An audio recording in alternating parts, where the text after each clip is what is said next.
know, this is your host, Tina Boyle White, on WYTV7 Christian Broadcast Network. And I'm excited yet another time to be here to be with my special guest and mentor. She's my mentor, a student of naturopathic study in Canada. I have Mariah with me yet another time. Mariah, why don't you say hi to everybody? Hi, everybody, and thank you for having me on, Tina. We are so excited. You know, Mariah, our whole objective is to really help people get from where they are to where they want and need to be in life. And, you know, we do that with a three-pronged focus. We do that from a spiritual level, from a soul level, and from a physical body level. And this season has been an amazing season for me in that we've been really talking about transformation.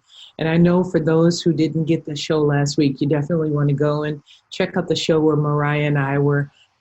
She was giving us insight on some amazing tips to help us be better. Today is no different. Mariah, kind of give us a high view of what we're going to talk about, and we'll get going very shortly. Yeah. So one of the basic foundations of our life is sleep. And so today we're going to be talking about sleep hygiene and essentially what that is, that it's good sleep habits and why we should care about that. You know, our lives are so busy, there's a lot going on, but really what's going on in the brain when we sleep and why that's so important, and then how it can affect our health and later on in life as well. So, and some tips and tricks of what you can do to get better sleep. It's exciting, Mariah. You know, everything that I'm reading and understanding health, the time that we sleep is the time that your body takes to restore. And so while you're asleep, your body is like in active mode. Talk to us about what is sleep hygiene? Yeah. So sleep hygiene is basically you getting that regular sleep and you getting into that routine for your body to go in and do that housekeeping and essentially removing toxins out of your brain. And so when you go to sleep, your brain changes from the alpha waves that it's normally going throughout the day into those slow, longer delta waves. And then we are able to move into rapid eye movement or REM sleep. And this is where a lot of, they call it consolidation. And so the consolidation is when your brain sorts through the memories that you've acquired throughout the day and it replays them so that it brings you to a higher level of your memory and cognitive function. You know, it's amazing how everything happens in the REM. He said that's where the toxins come out. It's when we think about toxins, the whole body, in order to detoxify itself, it's amazing.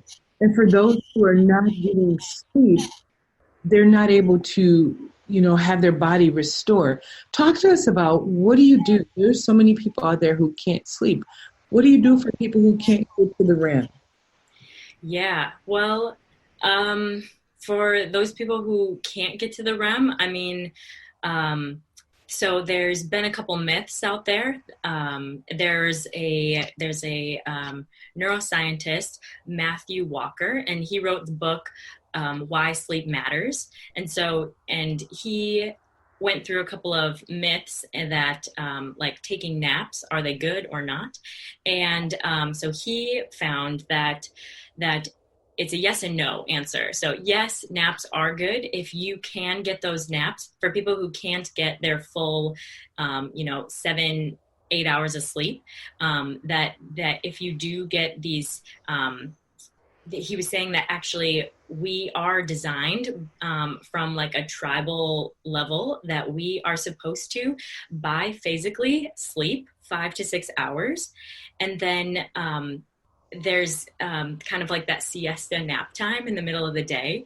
And that actually, so post lunch, that's actually hardwired into our brains to do that.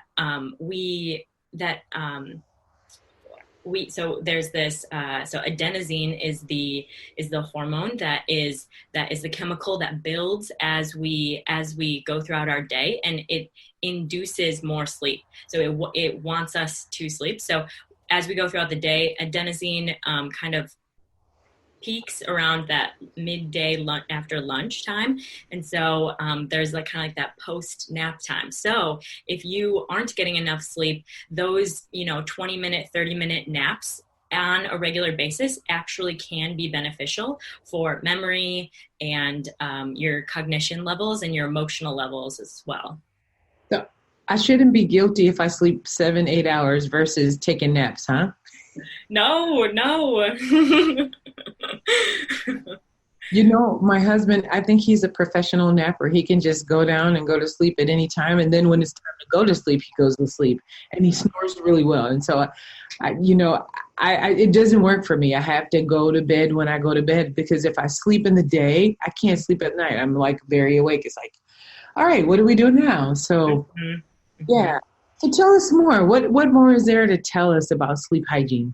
Yeah. So I really wanted to talk to everybody about why sleep is so important. I just wanted to touch on that, and then how we can actually, get better sleep and what this sleep hygiene process looks like.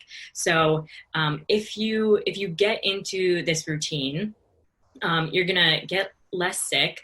Your immune system will be boosted, as we talked about last week. Your sleep is so important and crucial for that. You have a lower risk of diabetes and heart disease.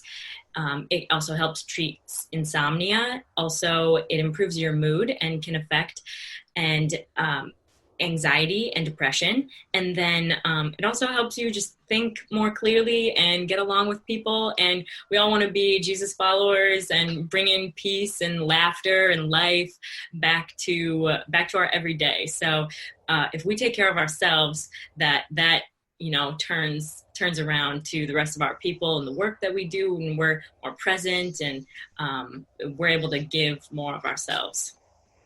That's really powerful when we think about sleep. How it's just so amazing. I know. The rest of the body. So tell us more. What more is there to tell us? We're excited to hear all about this sleep. Yeah. So what sleep hygiene kind of looks like is being consistent. So number one is being consistent and going to bed at the same time. So when you get into that circadian rhythm of your everyday life, that cycle is just like anything else in the world. The sun comes up, comes down, just like us. We get into that same routine. We get up, we have to sleep again. So getting yourself into that rhythm, it's just following nature. It's following your own rhythm, and that, so just, listen to it. So to be consistent. That you said something that many of us don't really know about, and it's the circadian cycle.